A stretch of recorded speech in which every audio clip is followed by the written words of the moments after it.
Welcome to Vidyakul. सो प्यारे बच्चों, इस प्यारे से ऑनलाइन प्लेटफॉर्म पर मैं आपका स्वागत करता हूं बच्चों। तो कैसे हैं आप सब लोग? आई होप सब फिट एंड फाइन होंगे और पढ़ाई कर रहे होंगे। ओके बच्चों, तो आज मैं आपके लिए बहुत ही इंटरेस्टिंग टॉपिक लेकर आया हूं बच्चा। जो टॉपिक है क्लास 11 का सबसे पहला चैप्टर, सेट। जी हाँ बच्चों, सेट सबसे मजेदार चैप्टर। और ये जो सेट है ना, ये इतना इंपॉर्टेंट है बच्चा कि आपके सेट जो है ये सेट जो क्लास 11 के लिए इंपॉर्टेंट तो है ही, आपका 12th के लिए भी इंपॉर्टेंट है। जो ये सेट चैप्टर है ना बच्चा, ये आपका 11th में जो और भी जो कुछ टॉपिक जो आप पढ़ेंगे बाद में, जैसे रिलेशन और फंक्शन हुआ, तो उसमें ये टॉपिक आपका काम करने वाला है। ओके बच्चों, फिर ये जो टॉपिक है आपका जैसे ही 12th में जाएंगे वहां पे फिर रिलेशन एंड फंक्शन पढ़ेंगे, वहां पे भी इसको काम करने वाला है बच्चा। तो ये जो टॉपिक है बहुत ही ज्यादा इंपॉर्टेंट है और बहुत ही इंटरेस्टिंग है और थोड़ा सा आपके लिए नया हो सकता है, क्योंकि आपने 10th में जो भी चीजें पढ़ी है ना बच्चा, अब क्या है उससे थोड़ा सा अलग है रे भाई, थोड़ा सा क्या है, अलग है। लेकिन कोई डरने वाली बात नहीं है, बहुत ही मजेदार चैप्टर है। तो मैं इसमें आपको क्या देने वाला हूं, एक ओवरव्यू देने वाला हूं कि आखिर इस चैप्टर में आपको क्या पढ़ना है, क्या चीजें हैं जो आपके लिए इस चैप्टर को आपको क्या करने वाले हैं, मजेदार बनाने वाले हैं। ओके बच्चा, तो let's start with the chapter set. Okay बच्चों, चलिए स्टार्ट करते हैं। तो बच्चा सेट, सेट को हिंदी में क्या कहते हैं? सेट को हिंदी में बच्चा ना, सेट को हिंदी में कहते हैं ना भाई, सेट को समुच्चय कहते हैं। क्या कहते हैं? समुच्चय कहते हैं। क्या कहते हैं? समुच्चय। ठीक है, समुच्चय कहते हैं। सेट को हिंदी में क्या कहते हैं? समुच्चय कहते हैं। तो जैसा कि आप जानते होंगे कि हमारे पूरे यूनिवर्स में, पूरे ब्रह्मांड में दो तरह की चीजें पाई जाती हैं, है ना? एक लिविंग और एक non living thing.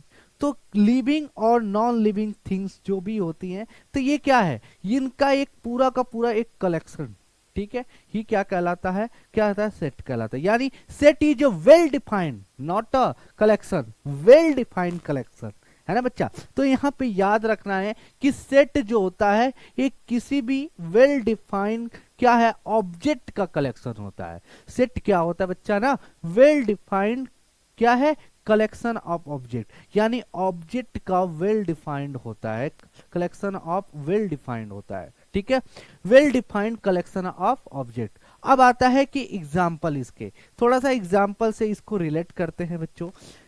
Collection of all positive integer, positive integer समझ रहे हो? पॉजिटिव इंटीजर यानी इंटीजर जो आप जानते होंगे, +1 +2 -1 -3 -4 ऐसे इंफिनिटी तक, है ना बच्चा? तो इसी को पॉजिटिव इंटीजर। तो कई सारे पॉजिटिव इंटीजर का सेट, तो ये क्या कहलाएगा, सेट। तो ये क्या है, वेल डिफाइंड कलेक्शन है ऑब्जेक्ट का। ठीक है, दूसरी चीज, collection of all capital of state of India, मतलब भारत के जितने भी कैपिटल है ना, स्टेट के कैपिटल है, उनका एक क्या कलेक्शन, उनका भी एक वेल डिफाइंड कलेक्शन है कि नहीं बच्चों? बोलोगे हाँ सर समझ में आ रहा है। क्या नहीं कि well defined collection of, well defined collection of capital of state of India, यानी भारत के जितने भी राज्य हैं उनका एक वेल डिफाइंड कलेक्शन क्या कहलाएगा, सेट कहलाएगा। आई होप थोड़ा सा कोरिलेट कर पाए होंगे। ओके बच्चों, अब देखो सेट को ना, सेट को आप रिप्रेजेंट करने के लिए, सेट को रिप्रेजेंट करने के लिए, मतलब सेट में जितने भी नंबर होते हैं ना बाबू, उसमें क्या है कि इस ब्रैकेट में आपको लिखना होता है ना? इसको कर्ली ब्रैकेट कहते हैं। यहाँ पे मैं क्या कर रहा हूँ ना बच्चा, ये ब्रैकेट मैं बना नहीं पा रहा हूँ, लेकिन इसे कहते हैं कर्ली ब्रैकेट, है ना? जो आप पढ़े भी होंगे, है ना? कुछ ऐसी चीजें होती हैं, ठीक है, ये कर्ली ब्रैकेट। तो कर्ली ब्रैकेट में जैसे मैं बोलूं कि नेचुरल नंबर का सेट, तो 1 2 3 4, है ना, डेट डेट, तो ये क्या होगा, एक सेट कहलाएगा। क्या कहलाएगा बच्चा, सेट कहलाएगा। क्लियर है? सबको समझ में आ रहा है कि सेट क्या होता है? सेट को मैंने क्या किया, यहाँ हमेशा याद रखना है कि सेट को इसी फॉर्म में आपको रिप्रेजेंट करना होता है। ठीक है, कर्ली ब्रैकेट में। ओके बच्चों, समझ में आ रहा है? सेट क्या होता है वो हमने देखा कि collection of well defined object होता है, और हमने कुछ एग्जांपल भी ले लिए। या कलेक्शन ऑफ, हम ये कह सकते हैं कलेक्शन ऑफ मंथ, ये भी हो सकता है। मंथ जो मतलब जिसके मंथ में 31 तारीख आते हैं, जिसके मंथ में 31 तारीख आते हैं तो उनका एक कलेक्शन हो जाएगा। ठीक है, तो जैसे जनवरी, जनवरी क्या आता है 31 का आता है। ठीक है, जे लिख दो। फिर उसके बाद फरवरी नहीं आता है, फिर मार्च आता है। ठीक है, फिर अप्रैल नहीं आता है, फिर मई आता है, ऐसे करके हो जाते हैं। ठीक है, तो इनका एक कलेक्शन हो जाता है। ठीक है भाई, समझ में आ रहा है? बोलोगे हाँ जी सर समझ में आ रहा है। चलिए अब देखो ना, दूसरा जो चीज होता है इसमें कुछ प्रॉपर्टीज होती हैं जिन्हें आपको याद रखना होता है। कुछ प्रॉपर्टीज आप रियल नंबर और किससे डिनोट किया जाता है ना बच्चा। ये सेट जो चैप्टर है ना आपका, पूरा का पूरा एक थ्योरेटिकल चैप्टर है ना, बहुत ही मजेदार है। तो यहाँ पे कुछ चीजों को आपको, कुछ कंसेप्ट को याद रखना होता है जो बहुत ही इंपॉर्टेंट होता है। जैसे पहला है एन। एन जो डिनोट करता है नेचुरल नंबर। एन क्या डिनोट करता है? नेचुरल नंबर को। एन किसको डिनोट करता है? दूसरा पेन ले लेते हैं ना भाई, दूसरा। एन किसको डिनोट करता है? एक नेचुरल नंबर को। नेचुरल नंबर क्या होता है? जो counting number are called natural number, सब लोग जानते हैं। तो हमेशा जो नेचुरल नंबर को किससे डिनोट किया जाता है भाई साहब? नेचुरल नंबर को एन से डिनोट किया जाता है। किससे? एन से डिनोट किया जाता है। अब 1 2 3 dash dash dash dash infinite. ठीक है बच्चों, डब्लू, डब्लू यानी होल नंबर। होल नंबर को किससे डिनोट किया जाता है? डब्लू से डिनोट किया जाता है। होल नंबर क्या होता है? जितने भी आपके नेचुरल नंबर होते हैं ना, उसमें जीरो इंक्लूड कर दो, वो क्या हो जाता है? Whole number. जीरो से लेकर के इंफिनिटी तक। आई होप सबको क्लियर बा, है ना। तीसरा क्या है? जेड। जेड यानी क्या होता है? इंटीजर। क्या होता है रे बच्चों? इंटीजर होता है। जेड को किससे डिनोट करते हैं? इंटीजर को किससे डिनोट करते हैं? जेड से। अब इंटीजर में क्या है कि पॉजिटिव नंबर भी होता है, नेगेटिव नंबर भी होता है। जैसे -1, -2, 0, 1, 2, 3, ये जो नंबर होते हैं आपके क्या कहलाते हैं? इंटीजर कहलाते हैं। ओके बच्चों, समझ में आ रहा है? क्यू जो होता है आपका, क्यू जो होता है, हमेशा याद रखना है, क्यू को डिनोट करते हैं रेशनल नंबर से, यानी रेशनल नंबर को डिनोट करते हैं क्यू से बच्चा। ओके, समझ में आ रहा है? बोलोगे हाँ जी सर समझ में आ रहा है। तो रेशनल नंबर क्या है? यहीं पे देख लो भाई, जो पी बाई क्यू के फॉर्म में लिखा जा सकता हो। जो पी बाई क्यू के फॉर्म में लिखा जाता है उसे रेशनल नंबर कहते हैं। रेशनल नंबर को डिनोट करने के लिए क्या है भाई तरीका? क्यू। क्या? क्यू। समझ में आ रहा है? बोलोगे हाँ जी सर समझ में आ रहा है। ठीक है, नेक्स्ट है आई। आई क्या है? Irrational number. आई किससे डिनोट करते हैं भाई? इरेशनल नंबर को। यानी इरेशनल नंबर क्या होता है? जो p बाई क्यू के फॉर्म में नहीं लिखा जा सकता है। जैसे √2 हो गया, पाई हो गया, √7 हो गया। तो ये जो नंबर्स है ना भाई, इरेशनल नंबर कहलाते हैं। Okay, is it clear that? फिर आता है नेक्स्ट आपका आर। आर मतलब रियल नंबर। आर किससे डिनोट किया जाता है? Real number. रियल नंबर को किससे डिनोट किया जाता है बच्चों? एक बार याद करो यहीं पे, आर यानी रियल नंबर। अब रियल नंबर क्या होता है? आपने देखा होगा रियल नंबर यही तो होती है। यहाँ पे 0 होता है, यहाँ पे -1, -2, -3, सब लोगों ने पढ़ा है ऐसे माइनस इंफिनिटी तक। फिर 1, फिर 2, फिर 3, फिर 4, फिर प्लस इंफिनिटी तक। तो ये जो नंबर होते हैं, जो रेशनल और इरेशनल नंबर का जो सेट होता है, वो क्या कहलाता है? रियल नंबर कहता है। क्या कहलाता है? रियल नंबर कहलाता है। रियल नंबर जो होता है, रेशनल, याद रखना है, ये छोटे छोटे कंसेप्ट हैं जिन्हें याद ही रखना है। रेशनल और इरेशनल, इरेशनल और इरेशनल का सम ही क्या कहलाता है? आपका रियल नंबर कहलाता है। ओके बच्चों, समझ में आ गया आई होप। चलिए आगे बढ़ते हैं। अब आता है कि रिप्रेजेंटेशन ऑफ सेट। सेट को कैसे रिप्रेजेंट करते हैं, मतलब कैसे हम लिखते हैं। तो सेट को रिप्रेजेंट करने का बच्चा ना दो तरीका, हम लोग दो तरीका पढ़ने वाले हैं। तो पहला तरीका थोड़ा सा मैं बता देता हूं कि कौन कौन से तरीके होते हैं। तो जो पहला तरीका होता है ना मेरे बच्चा, पहला तरीका जो होता है आपका रोस्टर फॉर्म होता है। क्या होता है? रोस्टर फॉर्म होता है। रोस्टर फॉर्म को ही टेबुलर फॉर्म कहते हैं। रोस्टर फॉर्म को ही टेबुलर फॉर्म कहते हैं। अब होता क्या है, जब हम लोग इस चैप्टर को पढ़ेंगे तो बड़े डिटेल में पढ़ेंगे, लेकिन थोड़ा सा पहले ओवरव्यू थोड़ा सा जान लो कि आखिर ये रोस्टर फॉर्म होता क्या है मेरे बच्चा। रोस्टर फॉर्म सिंपली क्या होगा, जैसे मैं बोलूं कि नेचुरल नंबर जो लेस देन 4 हो, इसको आपको एक रोस्टर फॉर्म में इसको रिप्रेजेंट करना है। तो लेस देन 5 हो, 1 2 3 4 बस, तो ये आपका रोस्टर फॉर्म हो गया। ओके, क्लियर है। जो सेकेंड आपका स्टेप होता है, सेकेंड फॉर्म होता है रिप्रेजेंटेशन का सेट का, सेट बिल्डर फॉर्म। क्या? सेट बिल्डर फॉर्म होता है बच्चा, सेट बिल्डर फॉर्म। इसे रूल फॉर्म भी कहते हैं। क्या कहते हैं? रूल फॉर्म भी कहते हैं। फिर से जब हम इस चैप्टर को पढ़ेंगे तो बड़े ही डिटेल में पढ़ेंगे, थोड़ा सा जान लेते हैं कि इसे कैसे रिप्रेजेंट करना होता है। अब इसको करने का तरीका ना थोड़ा सा अलग होता है ना, थोड़ा सा अलग होता है। जैसे मैं बोल रहा हूं कि भाई कि नेचुरल नंबर को ही तुम set up natural number less than 5, और इसको ही क्या है तुम सेट बिल्डर फॉर्म में तुम करके दिखाओ। तो ए सेट, मान लिया ये भी एक सेट है ए, ठीक है। तो x सच दैट x, है ना, x सच दैट x और x लेस देन 5। अब यहां पे लिख दोगे x क्या है, यहां पे ऐसे लिख दोगे ये x such that x belongs to a natural number and x less than 5। तो ये जो तरीका हुआ ना बच्चा, ये रिप्रेजेंट करने का तुम्हारा सेट बिल्डर फॉर्म हुआ। ओके, सबको क्लियर है? बोलोगे हाँ जी सर समझ में आया। तो हमने क्या तरीका सीखा? सेट को रिप्रेजेंट करने का दो तरीका होता है, एक रोस्टर फॉर्म होता है और एक सेट बिल्डर फॉर्म होता है। जब हम इस टॉपिक को पढ़ेंगे तो बड़े ही डिटेल में पढ़ने वाले हैं। तो अभी के लिए बस इतना ही जान लो कि दो तरह का रिप्रेजेंटेशन होता है, एक रोस्टर और एक सेट बिल्डर। आई होप ये क्लियर होगा। ओके बच्चों, चलिए चलते हैं नेक्स्ट कंसेप्ट की तरफ। फिर जो हम इस चैप्टर में पढ़ने वाले हैं ना बच्चों, डिफरेंट टाइप ऑफ सेट के बारे में पढ़ने वाले हैं कि कितने तरह के सेट होते हैं जिन्हें हमें पढ़ना है इस चैप्टर में। तो पहला जो पढ़ना है सिंगलटन सेट के बारे में, यानी सेट होगा और जिसमें सिर्फ एक एलिमेंट होगा। क्या होगा? एक एलिमेंट। जैसे 1, जैसे एक सेट हो गया ए, ठीक है, एक सेट होगा बी, ठीक है। तो ये जो होगा आपका सिंगलटन सेट कहलाएगा। क्लियर है? दूसरा होता है इम्पटी सेट। इम्पटी सेट का मतलब होता है कि खाली। इम्पटी को बोलते हैं नल सेट भी। क्या कहते हैं बच्चा? नल सेट भी। नल सेट कहो या वॉइड सेट कहो, यानी ये सब आपस में एक ही है।